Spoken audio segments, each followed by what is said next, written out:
everyone! In today's tutorial, we present to you a new alternative navigation mode for your 3D Vista virtual tours. It is called Click and Go because it allows you to just click almost anywhere to move around rather than having to click on an actual hotspot icon. So this is a new navigation mode that allows you to move through a tour in a manner that is similar to the typical Street View navigation.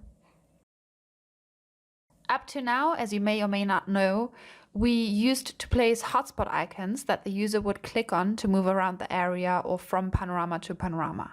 Those icons could be icons like these here, or only small arrows, any icon or even text that you wanted. But they were always icons that we had to click on to go there. Now, with the Click and Go mode, we're introducing a more spatial and dynamic approach that most users may already be used to from navigating in Google Street View, for instance. So here we always have a circle as our cursor, and that circle indicates where we'd be going to. It adapts in shape depending on whether the spot is nearby, in which case it's a more round icon to indicate proximity, or farther away, in which case it'll be more flat. When we get closer to a spot where there is an active go-to hotspot, this circle changes color, in our case blue, and grows a little dot inside to indicate that this is a spot where we can actually move to. So when I click, I'll go there. And the same goes for any hotspot or point that we have defined in our tour. What's so great about this mechanism is that essentially this leaves the impression that I can click literally anywhere and it'll take me there. So while I may only have 3 or 4 panoramas in this corner here, I get the impression that I can click absolutely anywhere to move around and it'll take me to the closest spot. So there's an impression of free movement almost, and no need to be cluttering the scene with a lot of go-to panorama icons. This navigation mode therefore leaves your tour much more clean and without elements that distract from the actual object. Before diving into the settings of this navigation mode, I want to clarify that while this sample uses CAD images or renders, which have been generously provided by our client Eugene, this navigation mode also works with panoramic photos, so your standard virtual tour taken with a 360 camera or a DSLR camera. So let's hop right in and see why we can enable that mode and what personalization options we have. In 3D Vista Virtual Tour Pro, or VT Pro, we go to the Publish tab, which is where you'll find most general settings for the overall tour. Here in Navigation Settings, we activate Click and Go mode. This is now activated and we can see a number of settings drop down. Let's have a look at them. The first, Show Tooltips, is just to define whether we still want to show the tooltip when hovering over the active hotspot area or close to it. So if that is ticked, we'd see the target panorama's name as a tooltip below our cursor. Next, we have Sensitivity, which is a very interesting concept. This indicates how close or far to the actual active hotspot area I have to be with my circle cursor for it to become blue and active. So if this is at the maximum, the radius around the hotspot is very big and I can be very far away from where I set my target hotspot and it would still take me there when I click.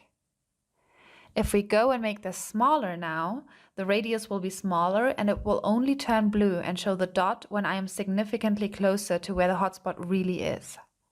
So my clickable area will be smaller and it may lose a little bit of that impression that I can just click anywhere and go to the closest spot. How small or big you want this is a matter of taste and also depends on how densely packed your scene is with hotspots to go to. So if you only have 2 hotspots in the whole panorama, you might not want a big radius because if I click here, it may end up taking me quite far away from there because that's where the closest hotspot is. It could give an odd impression and you may prefer having the cursor turn white to indicate that there's nowhere to go in that area. But like I said, that's a personal thing and also depends on your individual panorama. Now the hotspot mode is a drop-down with 3 options which determine what happens with the hotspot icons that we have already set in our tour. We can make them visible, so we'd have our click and go navigation with our circle cursor and our original hotspot icons, which in my tour are these images here, but they can be any images or icons, whether your own ones or from the library. The second option is circle, which replaces the hotspot icons from before with little circles, which also adapt to how far away they are. So the one far away is more tilted or flat, and the ones closer are bigger and more round, so it seems like we look onto them from above. So they will automatically integrate perfectly into your scene or perspective of any given panorama. And lastly, we have invisible, which simply hides our original hotspot icons to leave us with an absolutely clear and sleek view of the panorama itself with no distractions. And we only have our cursor as an indicator, which turns blue, or whichever color you determine, as soon as I'm close to a spot that I can navigate to, as soon as there's a panorama that I can go to. Which one you choose depends on the type of tour that you have and your target users. So are they tag versatile or do they need more apparent indicators? Or you could even give the choice to the visitor itself with buttons if you wish. And after that, we have the two color options for our circle cursor: the color and the opacity of our circle. The normal mode would be the circle by default, so whenever we are not hovering over or nearby a hotspot, and the selected is the color of the circle when it detects that there is somewhere we can go, so when we are hovering over an active hotspot to go somewhere. Let's have a look how this behaves. Let's change this to 0.1 to see the transparency change, and for the selected, instead of blue, let's make it more apparent, even yellow for instance. Preview. And as you can see, in the normal mode, the circle is indeed a lot more transparent than it was before. And as we move closer to an active hotspot, the circle slowly transforms into the new color and opacity that we've just defined. And we have the dot appearing in the center of the circle, so that you can completely personalize to your taste. Let's undo that with Ctrl Z. And that's how easy you can change to the new click and go mode. Now, if you tick this click and go option, you'll have that navigation mode throughout the entire virtual tour. But sometimes we may want to give the option to choose the mode to our visitors, allowing them to switch modes and therefore let each and every one navigate in their personal favorite mode. Let's see how we enable them to do that. I prepared a button for this already. That's my button here, which will let the user switch between the new click and go navigation mode and the old navigation mode. Since we have two states only, we set the button to toggle, which means we will always have one or the other state active. And let's add the action to our button, media control, and scrolling all the way down, we can find these two newly added actions for the click and go mode. And this one will enable and disable the click and go navigation mode. Let's preview.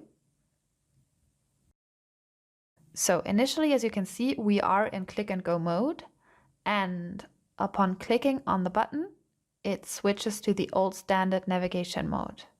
So we have our normal mouse cursor back and we can see the individual hotspot icons fixed in the scene.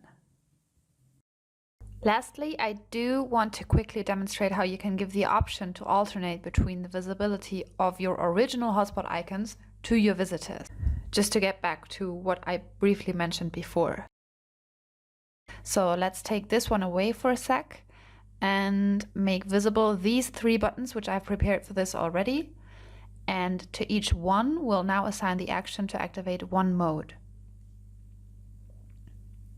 You can see here that this is now a normal push button, not a toggle like before. It could potentially be a toggle as well, but since we have three states here, it makes more sense to make them just normal push buttons. We add the action to this button and go to media control like before. And this time we select click and go, set hotspot mode visible. And for the other two buttons, we do the same. Add action, media control, click and go, set hotspot mode circle. And for the last one, we assign invisible,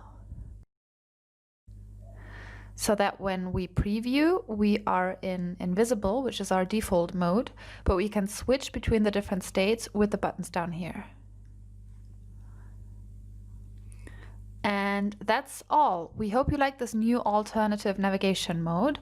We think it may be useful for some cases where it could potentially adapt better to a certain target group that may be used to already navigating in, say, Google Street View, and you'd like to imitate that mechanism, or simply to keep your virtual tours free from icons if they're very visual or design focused, for instance.